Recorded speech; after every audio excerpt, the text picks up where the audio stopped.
Hey guys, so I've talked a little bit about non-verbal communication in my other videos, but today let's talk all about body language. So put simply, body language is the unspoken element of communication that we use to expose our true feelings and emotions. This includes gestures, facial expressions, and posture, to name a few. Being able to understand these signs is actually really important because if we can understand them and read them, then we can use them to our advantage. So for example, it can help us to understand the complete message of something that someone is trying to say to us, and it can also help us to be more aware of how people interpret what we say and do. We can utilize this knowledge to adjust our own body language to make sure we seem more positive, engaging, and approachable. Stay tuned for my next videos talking all about reading body language signals. Bye!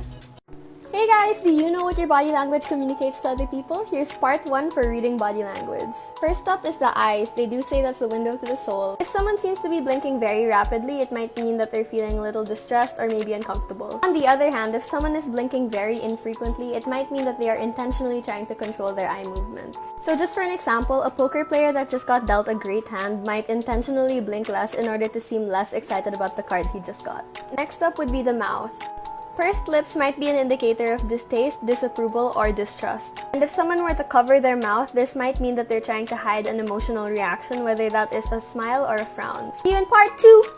Do you know what your body language communicates to other people? Here's part 2 for reading body language. So gestures would probably have to be the most obvious and direct body language signals out there. When you see someone pointing, waving, or using their hands to indicate a number, you know instantly what they're talking about. However, there might be different meanings for one single gesture depending on a country's culture. A clenched fist might indicate anger in some situations but could also be seen as a sign of solidarity. A thumbs up or a thumbs down are recognized universally as a sign of approval or disapproval. However, they might be seen as rude or maybe sarcastic, especially when it's used over text. And lastly, the V sign is known as the peace sign in almost all countries, but be careful not to do it in the UK or Australia because doing it backwards would be very offensive to them. That's all for now. See you in part 3!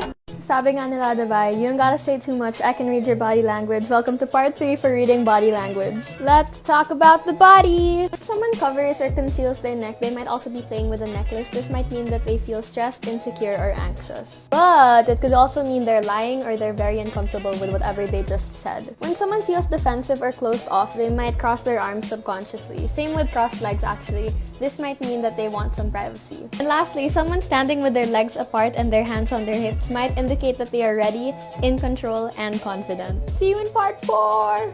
Do you know what your body language communicates to other people? Here's part 4 for reading body language. This time we're talking all about posture. So when someone feels friendly, open, willing to share, they will probably have what is called an open posture. This basically just means that the trunk of the body is open and exposed to the people who they're talking to. On the other hand, someone who might be feeling hostile or uncomfortable would probably have the closed posture. This would be hiding the torso of the body, often by slouching, hunching, and crossing their arms and legs. Now let's talk about mirroring. So more often than not, a loving couple will copy each other's posture whether they notice it or not. For example, if one partner were to drape their arm around the chair, this also might be replicated in the other person's actions, or if they were to frown, this also might be reflected in their partner, who might frown as well. Mirroring indicates interest and approval between people. See you guys!